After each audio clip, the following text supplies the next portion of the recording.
Hi, I'm back, Sterling Pratt, the author of the book Puddinhead Parenting, How to Form a Positive Working Relationship with Your Child with ADD. I'm also the host of a Blog Talk radio show which airs Saturdays at 1 o'clock.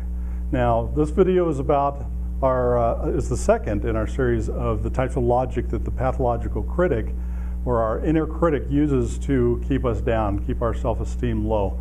And this one is called name calling. And this, I consider, the previous video we talked about overgeneralization, where if you have one failure, it calls you a failure. This one is like overgeneralization, that's hard to say, overgeneralization on steroids, because it doesn't talk about just one instance. It talks about the entire person in general, the entire being. It uses negative stereotypes to dish out the absolute maximum disrespect that it can. Don't make the mistake of thinking that when you say, oh, I'm such a dummy, that is self-deprecating humor. Sometimes we get confused about that. Self-deprecating humor talks about you doing a silly thing. It doesn't talk about you being a silly person.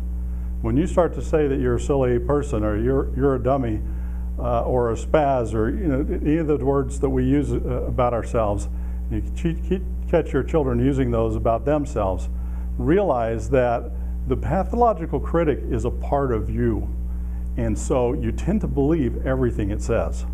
It's really hard to argue with yourself. So any use of these words can be damaging. Watch for, here's my watch for segment for this particular set of logic. Any use that you hear your child have of the words dummy, loser, joke, space case, retard, nerd, dweeb, and even you using any of these, your child's siblings using any of these, they're going to believe those terms because of the experience they're having with ADD. And I named a few others, spaz, dweeb. There's a lot of words you hear your children using. Now, to quiet that, here's the end of each one of these. I'm going to give you a few suggestions on how to quiet the critic. This one is a little bit interesting. Just keep a list, and whenever you hear of these, write them down on the list. And when you've got a pretty decent list, or when your list starts to slow down, maybe write all those pejorative terms on a piece of toilet paper and flush them down the toilet. That's where they belong.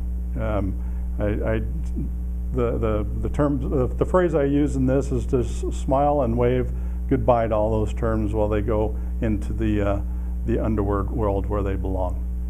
So again, name calling is one of the ways that our critic gets the best of our self-esteem. Let's not let it.